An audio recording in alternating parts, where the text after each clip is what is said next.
హైదరాబాద్ నుండి USA, UK, Canada ఏ దేశానికైనా fastest international courier service avakkai.com. Free pickup, free packing. అందరికీ నమస్కారం. నేను Swaroopa Putlapalli. Welcome to Suman TV. కర్ణాటకలోని ప్రముఖ పుణ్యక్షేత్రమైన ధర్మస్థల పరిసర ప్రాంతాల్లో శవాల పూడ్చివేతకు సంబంధించిన మిస్టరీ కొనసాగుతోంది.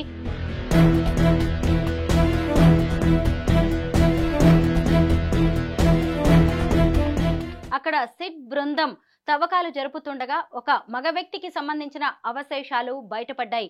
అలాగే 13 ఏళ్ల బాలికకు సంబంధించిన అస్థిపంజరం ఎముకలు కూడా బయటపడ్డట్టుగా వార్తలు వినిపిస్తున్నాయి. ఇంకొక వైపు ధర్మస్థల ప్రాంతానికి ఈ ఆడపిల్ల గనక వెళితే అదృశ్యం అవ్వడం అలాగే తిరిగి రావడం అనేది ఉండదు అని కొన్ని మీడియా కథనాలు బలంగా వార్తలు వినిపిస్తున్నాయి. అసలు ధర్మస్థల కేంద్రంగా ఇదంతా ఎందుకు జరుగుతుంది? దీని వెనక ఉన్నది ఎవరు? ఎవరైనా పథకం ప్రకారమే ఇదంతా చేయిస్తున్నారా?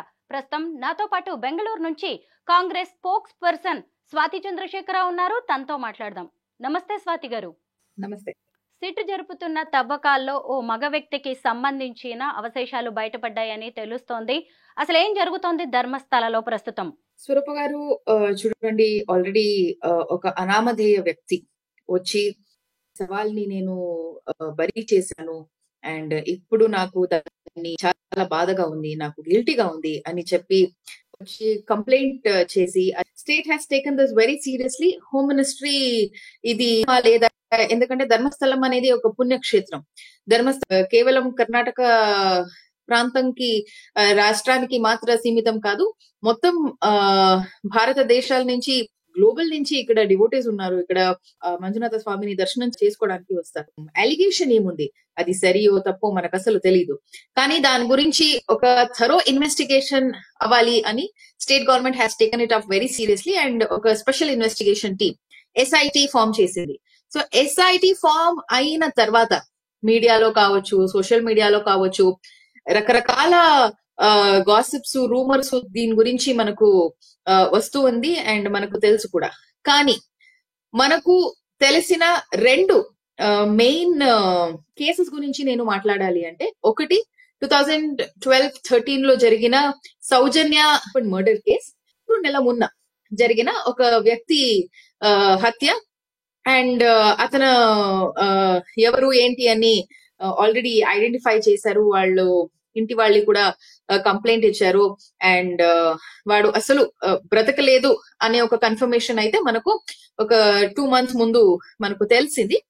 అండ్ ఇప్పుడు ప్రస్తుతం దొరికిన ఒక డెడ్ బాడీ ఏదుందో అది ఈ వ్యక్తిది సవ అనే ఒక ఇన్ఫర్మేషన్ అయితే ప్రస్తుతం మనకు దొరికింది.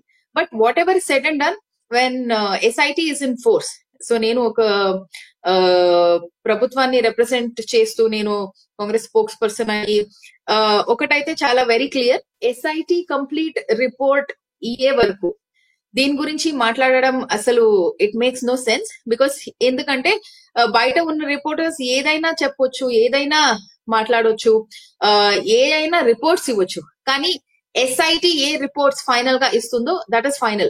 సో అతను ఒక 13 ప్లేసెస్ ని ఐడెంటిఫై చేసి 13 సవాల్ ఇక్కడ ఉంది అండ్ దాన్ని మీరు ఎక్స్కవేట్ చేస్తే అక్కడ సవాలు దొరుకుతుంది, లేదా అట్లీస్ట్ వాళ్ళు అస్థి దొరుకుతుంది అని అతను చెప్పాడు.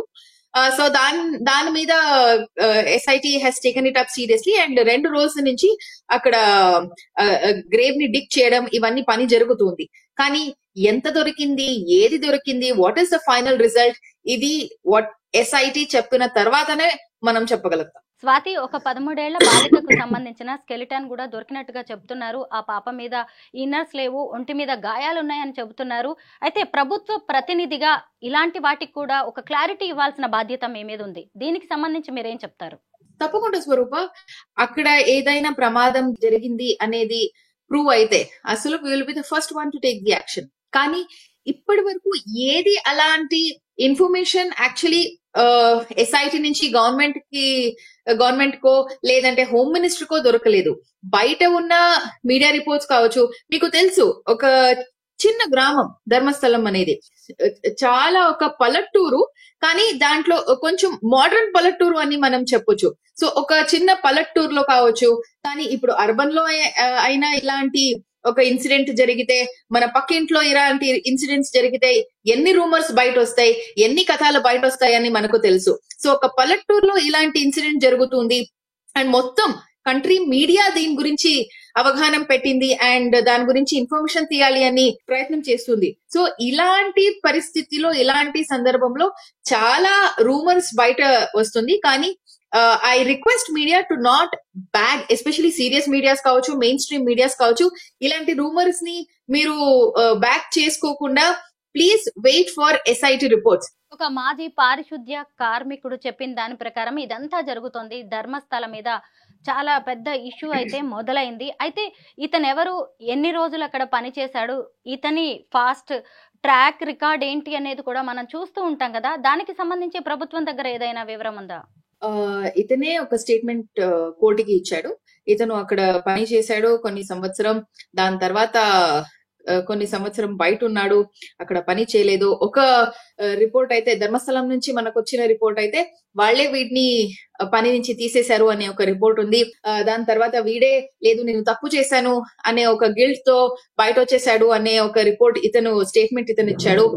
So at the end of the day అతను ఏది చెప్తున్నాడో, ఈ ఇప్పుడు 7 బరియల్ ప్లేసెస్ ని బరియల్ ప్లేస్ అని కూడా యాక్చువల్లీ చెప్పడం సరియో తప్పో నాకు తెలియదు, because it is based on the statement. కానీ 7 ప్లేసెస్ లో ఆ వ్యక్తి చెప్తూ ఉన్న 7 ప్లేసెస్ లో ఇప్పుడు సవా ఉంది అనే చోటులో పోలీస్ ఇప్పుడు వెతుకుతూ ఉన్నారు. కానీ ఈ 13 అతను ఇచ్చిన 13 to 14 ప్లేసెస్ ఏముంది, అది అయిన తర్వాత అక్కడ ఖచ్చితంగా సవాలు దొరికిందా, అక్కడ దాని తర్వాత మనకు తెలుస్తుంది ఈ వ్యక్తి ఎంత నిజాయితీగా చెప్తున్నాడు, అబద్ధం ఆడుతున్నాడు అనేది. కాంగ్రెస్ ప్రభుత్వాన్ని బ్లేమ్ చేయడానికి నడుస్తున్న పొలిటికల్ గేమ్ గా దీన్ని భావించవచ్చా?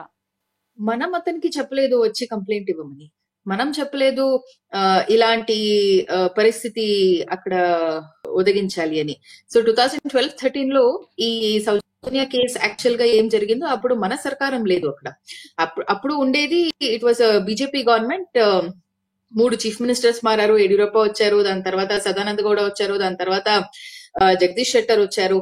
అండ్ మనం వచ్చిన తర్వాత ఒక యాక్చువల్ గా ఇఫ్ యూ డోంట్ బిలీవ్ స్వరూప గారు, నేను మీకు చెప్తున్నాను, ఆ ప్రాంతంలో ఒక పోలీస్ స్టేషన్ లేదు. సో 2012 నుంచి రిక్వెస్ట్ చేసిన తర్వాత 2015 లో అక్కడ ఒక పోలీస్ స్టేషన్ దొరికింది. అది కూడా మా ప్రభుత్వం వచ్చిన తర్వాతనే. The past Siddaramaiah government under the regime of doctor G Parameshwar, who was then home minister also, అతను వెళ్లి అక్కడ ఇనాగ్రేట్ చేశారు పోలీస్ స్టేషన్ ని. 2012 నుంచి 2015 వరకు 3 years ఒక ప్రాంతంలో పోలీస్ స్టేషన్ కావాలి అని అక్కడ జడ్పీ మెంబర్ ఉండొచ్చు, టీపీ మెంబర్ ఉండొచ్చు, అందరూ అక్కడ వచ్చి రిక్వెజిషన్ ఇచ్చారు. లోకల్ ఎమ్మెల్యే కూడా కొంచెం అక్కడ ప్రయత్నం చేశారు. ఇవన్నీ జరిగిన తర్వాత కూడా లోకల్ గవర్నమెంట్ కావచ్చు, హోమ్ మినిస్ట్రీ కావచ్చు యాక్ట్ చేయలేదు. ఇప్పుడు పాత హోమ్ మినిస్టర్, మాజీ హోమ్ మినిస్టర్ అరగా జ్ఞానేంద్ర గారు చాలా గొప్ప గొప్ప విషయం చెప్తున్నారు. ఇది ధర్మస్థలం వ్యతిరేకంగా చేసిన పని, అక్కడ this is an act against religion, ఇవి అవి అని. అయితే మీకు అంత అవగాహన ఉంటే ధర్మస్థలం మీద, మీకు అంత ధర్మస్థలం ఒక పవిత్రమైన స్థలం అని మీకు అనిపించుంటే, మీరు ఎప్పుడు ప్రభుత్వంలో ఉన్నారు, నేను చెప్పడం 2019 నుంచి 2023 వరకు మీరు ఉండేటప్పుడు అక్కడ ఎన్ని ప్రమాదం జరిగింది, అక్కడ ఎన్ని మర్డర్స్ జరిగింది, ఇవన్నీ జరిగిన తర్వాత కూడా మీరు అక్కడ ఒక SIT టీం ఎందుకు ఫామ్ చేయలేదు? మీరు FIRs ని ఎందుకు తొక్కేయారు? ఇప్పుడు వచ్చిన FIR కావచ్చు, ఇప్పుడు వాడు వచ్చి చేసిన పని కావచ్చు, లేదా ఆ 2 lawyers కావచ్చు, వాళ్ళు కాంగ్రెస్ లీడర్స్ అయినా కాంగ్రెస్ కార్యకర్తలైనా కాదు, వాళ్ళు దే ఆర్ నార్మల్ పీపుల్. మనం చెప్పలేదు వాళ్ళకి వచ్చి కంప్లైంట్ ఇవ్వమని లేదా కోర్టు ముందుకు వెళ్ళమని. సో వాళ్ళు వచ్చారు, but this is the duty of the government. ఇంత పెద్ద ప్రమాదం జరిగిన తర్వాత, ఇంత పెద్ద అలిగేషన్స్ వచ్చిన తర్వాత, అది ఏదైనా కావచ్చు, ప్రభుత్వం ఎస్పెషలీ ఇలాంటి ధర్మక్షేత్రం మీద నమ్మకం పోకూడదు అనే ఇంట్రెస్ట్ తో, ఒక చాలా బాధ్యతతో మనం SIT టీమ్ ఫామ్ చేశాం. And we are actually waiting for the reports from the SIT team. ఒక చిన్న విషయం వెళ్తూ నేను చెప్పాలి Swaroopa garu. The allegation is not on temple, the allegation is not on Shri Manjunatha Swamy. Maybe అక్కడ ఉన్న జనంలో ఉన్న అది ఎవరైనా కావచ్చు, వాళ్ళు అక్కడ ఇలాంటి ఒక గొడవ పెడుతున్నారేమో. సో ధర్మక్షేత్రాన్ని కావచ్చు లేదా ఆ టెంపుల్ ని కావచ్చు, దీనికి లాగి తీసి టెంపుల్ ని ఒక బ్యాడ్ గా ప్రమోట్ చేయడం, I think it is a bad idea. BJP దీన్ని చాలా క్లెవర్ గా ఒక పొలిటికల్ యాంగిల్ ఇచ్చి దీన్ని పొలిటిసైజ్ చేస్తున్నారు. So it is better BJP దీన్ని యాక్చువల్ గా టెంపుల్ ని వాళ్ళకి అస్సలు హిందూ ధర్మం మీద నమ్మకం ఉంటే, ఆ దేవస్థానం మీద భక్తి ఉంటే, ఆ మంజునాథ స్వామి మీద అస్సలైన నమ్మకం ఉంటే వాళ్ళు దీన్ని పొలిటిసైజ్ చేయకుండా అసలు నిజాన్ని ఏముందో దాన్ని బయటపడడానికి వాళ్ళు సహకారం చేయాలి నేను కోరుకుంటున్నాను. ప్రశాంతతకు, పర్యాటకానికి, ఆధ్యాత్మికతకు నెలవైన ధర్మస్థలం మీద ఇలాంటి ఆరోపణలు అలాగే విమర్శలు రావడం అనేది బాధాకరం. త్వరలోనే ఈ మిస్టరీ వీడాలని కోరుకుందాం. Thank you so much Swathi Chandrashekar గారు.